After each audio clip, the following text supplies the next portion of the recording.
Bonjour, en tant que présidente du fonds de dotation Vaincre Cher 2, je suis ravie de partager avec vous notre intérêt pour la recherche et honorée de pouvoir vous expliquer l'enjeu médical pour les enfants et les futures générations. Un enfant sur 3000 est atteint de la rétinique pigmentaire et va perdre la vue à l'âge adulte.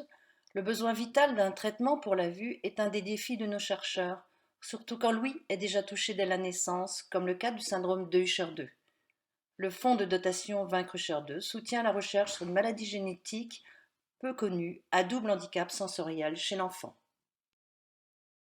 Dès la naissance, le bébé souffre de surdité. Le plus tôt possible, il est appareillé par deux petites aides auditives externes permettant une amplification du son extérieur. En cas de surdité profonde, une chirurgie de l'oreille interne permet la mise en place d'implants cochléaires par un émetteur-récepteur et des électrodes dans l'oreille interne. L'ouïe est la clé de la mise en place du langage par développement du cerveau vers une communication sociale. Avec une mauvaise audition, le bébé reste isolé. He's back on again. See how he turns? Turn. Hi, Jonathan. Stop the sucking. Hi. Good. Could That's you real good. hear that? Hi, sweetie. Could you hear that? Hi.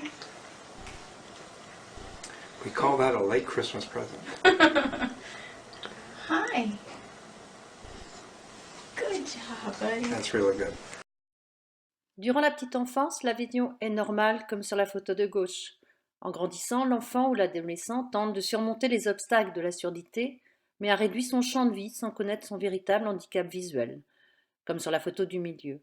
Le premier signe est la perte de la vue de nuit, qui alerte les parents et qui est le premier signe clinique de la rétinique pigmentaire périphérique.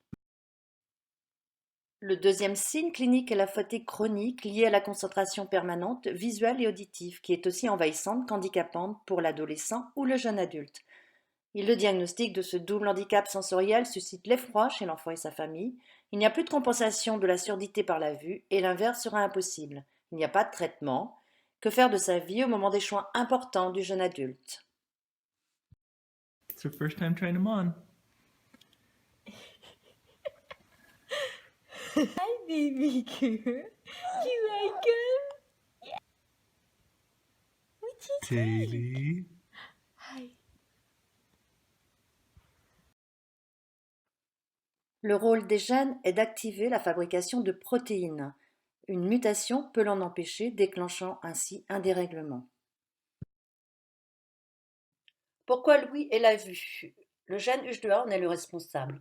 Une mutation empêche la fabrication de l'ucherine, qui nourrit les cellules ciliées ou capteurs de l'oreille interne et de la rétine. Ce gène muté atteint les enfants souffrant de rétinique pigmentaire seuls ou associés à la surdité dans le cas du syndrome de Usher 2. La vie avec la rétinique pigmentaire est difficile. La vidéo suivante illustre le caractère très handicapant et insécurisant de la perte visuelle. Celle-ci est accélérée dans cette vidéo pour montrer le rétrécissement de la vue tubulaire. À la fin de la vidéo, nous pourrons comparer la vision normale de celle d'une vision en tunnel due à la rétinique pigmentaire. Nous pourrons aussi facilement imaginer que la vie de ces adolescents ou jeunes adultes devient déjà compliquée, surtout à la tombée de la nuit. Ce handicap est invisible et peut amener de l'incompréhension des gens, d'autant plus quand la personne entend mal.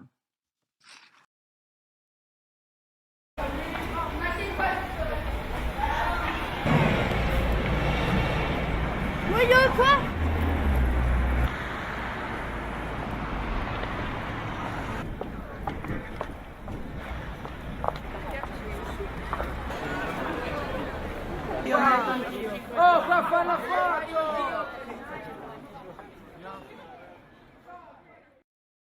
Le docteur Kaladis de l'INSERM de Montpellier, spécialisé dans les maladies génétiques de la rétine, a décidé de démarrer ses recherches en décembre 2017. Je vous invite à l'écouter.